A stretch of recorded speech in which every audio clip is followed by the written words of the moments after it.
règlement intérieur bu ñu adopté bu yees bi lépp rek dara waralu ko dul moderniser ak surtout fexe ba jox assemblée nationale dayo gi mu doon renforcer ces mécanismes pour évidemment mu mën a jouer le rôle de contrôle. Merci Mohamed. Man defe naa def nañu une émission il y a un peu moins de après toujours les législatives bi ñuy installé l'Assemblée nationale defe naa ñu ngi woon fii. Parce que on était trois le doyen Omar Sy n'était pas. C'est lui qui nous manque aujourd'hui.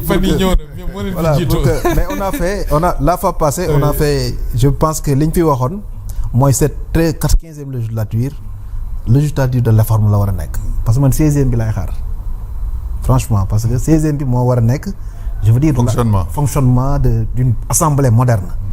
Mais je pense que ku xool depuis le début avec l'élection du président de l'Assemblée nationale El Malick nga xam ni sur le plan du rajeunissement du système d'information de l'Assemblée nationale vraiment def na ci ay jéego yu am solo loolu nag man je suis pas partisan de l'alternance générationnelle dëgg yàlla je suis pour la productivité mais mën nañ wax ne aussi je pense que comme li Mamadou Lamine Loum doon wax que les ingénieurs d'aujourd'hui sont plus performants que les ingénieurs d'hier parce qu'il y a les systèmes d'information qui changent la nouvelle technologie mën nañ ko dugal ci cadre boobu ñu bañ ko dugal dans l'alternance générationnelle donc parce que vraiment mais la commission de passation de marché déjà c'est une très bonne chose je pense que ça a permis au moins d'être transparent sur ce qui se faisait à l'Assemblée nationale le doyen xam naa ni bon par il y avait des pratiques qui se faisaient à l'Assemblée nationale il y avait des pratiques qui vraiment neexut sax wax ci télé. Oui. Des députés qui gagnaient des marchés par le biais de leur société loolu defe naa amatu fi. ci biir assemblée. donc loolu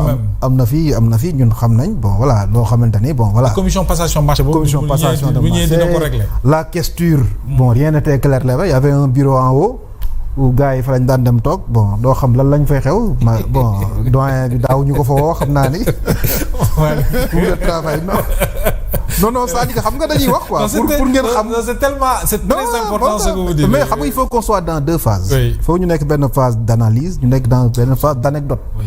parce que les anecdotes ça permet de mettre en évidence ce qui se faisait mais pour vous dire que bon ay jéego yi ñu teg nii sur la passation de marché man déjà. Je pense que c'est une très bonne chose la commission de contrôle de l'Assemblée nationale ni muy fonctionner léegi daawul fonctionner non parce que en fait il y avait pas de commission de contrôle la commission comptabilité mais qui faisait rien c'est-à-dire que qui ne pouvait même pas avoir les livres comptables de l'Assemblée nationale se réunissait même parce que Thierno Bocoum l'honorable Thierno Bocoum bi mu ko laajee lañ ko wàcce président commission contrôle lañ ko wàcce il a demandé en tant que président de commission contrôle de l'Assemblée nationale à avoir les livres comptables de l'Assemblée nationale ñu limogé ko de son poste de président de la commission on l'a sanctionné yooyu je pense que mënatu fi amaat beneen bi mooy sur les réformes du règlement intérieur de l'Assemblée nationale je pense que le doyen on a travaillé sur la 13e législature sur une commission de réforme les documents sont là je pense que moom profondeur bi muy wax na dëgg parce que am na de manière superficielle def nañ ay réformes mais 13e am na réflexion bu ñu def pendant 15 jours à Saly il y avait ay propositions yoo xam dañ demoon directement vers les articles il y avait beaucoup de articles yoo xam ñun dañ demandé woon ñu supprimer ko il y avait le statut du député il y avait la clarification des motions préjudicielles 71 ba 75 du règlement intérieur de l'Assemblée nationale le temps de parole du député c'est-à-dire que la répartition du temps de parole ça c'est les députés bon quand le débat est organisé en fait l'opposition n'a presque pas la parole quand le débat est organisé il faut supprimer le débat organisé un député déjà quand tu es élu tu dois avoir la possibilité de prendre ton temps nécessaire pour porter un débat parlementaire man je pense que loolu laa gëm te loolu peut-être bon comme ni mu waxee dina ñëw am na manquement la ci peut-être lu ñëwagul la mais déjà sur la commission parlementaire bi nga xamante ni maanaam d'enquête parlementaire c'est vrai que bon dañ ko def naa les magistrats ils vont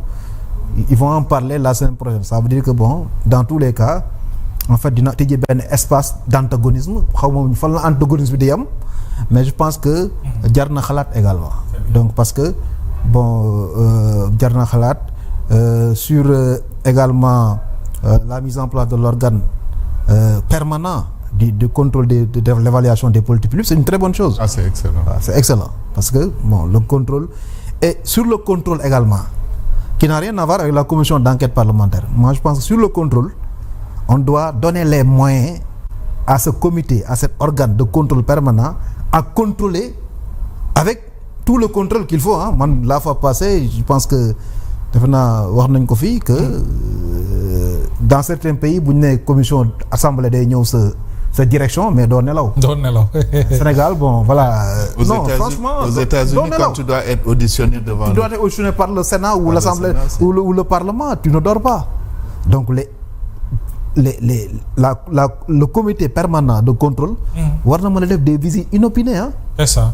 ñu wàcc ci benn direction yi jubal ci service comptable bi laaj ko ne ko jox ma def rapport am yónnee au niveau de la Cour des comptes parce que mën na def jeexital parce que l'Assemblée nationale dans le cadre du contrôle en fait de l'évaluation des politiques publiques dafa war a compléter la Cour des comptes, l'IGE, toutes les structures de contrôle parce que maanaam les structures de contrôle am na en termes de réforme aussi ñoom lu ñu war a fu ñu leen war a dimbalee ba ñu gën a mën a xeeñal seen liggéey parce que boo xoolee je pense que ministre des finances mu ngi koy wax à l'Assemblée nationale qu'on a pris le cabinet Mazars pour ñu bañ ñu waxati IGF wala Cour des comptes wala ça veut dire que c'est une manière de dire que bon voilà ça veut dire il faut qu'on relève en fait la Cour des comptes, l'IGE, bon voilà. Pour vous dire que aujourd'hui de manière globale Assemblée la réforme est consolidante. Très bien.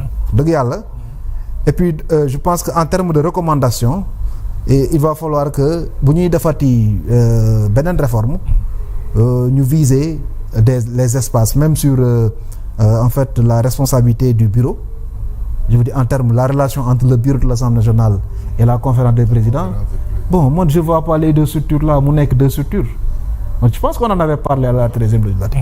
yow le bureau ña fay nekk ñooy nekk souvent à la conférence des présidents. Donc pourquoi ne pas créer par exemple un bureau élargi boo xamante ni tous les présidents de commission sont membres du bureau et que voilà c'est-à-dire que l'article 37 tous les articles pour faire des agendas sur la responsabilité du bureau de l'Assemblée nationale qu'on essaie de les consolider pour au moins renforcer en fait le débat dans le bureau parce que en fait les décisions sur l'organisation de l'Assemblée nationale pour conduire le débat parlementaire de l'Assemblée nationale c'est le bureau qui décide.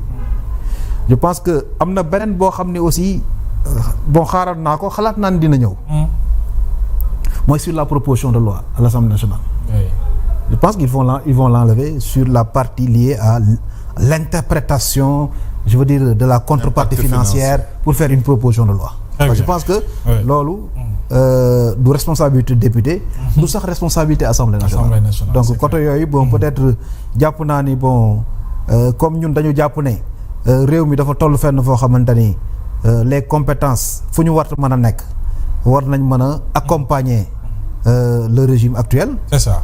Bon compétences yooyu aussi ñoom bu ñu wanee une ouverture boo xamante ni maanaam dinañ mën a jëli ñëpp ku nekk joxe ci sa xalaat dans la corbeille. Et sur la qualité des débats naka ngay évaluer cette 15e législature débat yi plénière yi échange yi c'est vrai que ne léeg-léeg coups yi du mën a ñàkk mais avec 15e législature bi naka nga jàngatee le niveau des débats. Ouais, mais c'est normal parce que xam nga bon l'Assemblée nationale en fait c'est une chambre politique xam nga l'Assemblée nationale la manière ni ngay ñëwee Assemblée nationale bon loolu beneen réforme la parce que man dama am beneen vision bu ma am sur comment élire un député.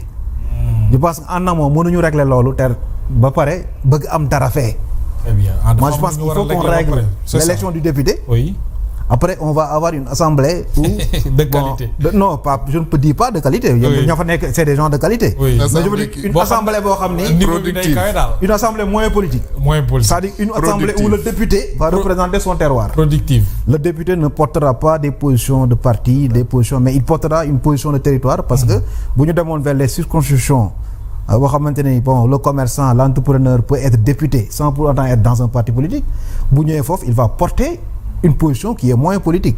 Donc ça va permettre au débat d'être plus objectif. Et je pense que loolu c'est dans peut-être les réformes yi nga xam ne xalaat nañ ko bu ñu ko defee peut-être ça peut être important. Alors honorable Théodore dañuy ñëw ci loi de finances rectificative bi nga xam ne itam waxtaanee nañu ko ci week-end wi mais dañu gis ne bëri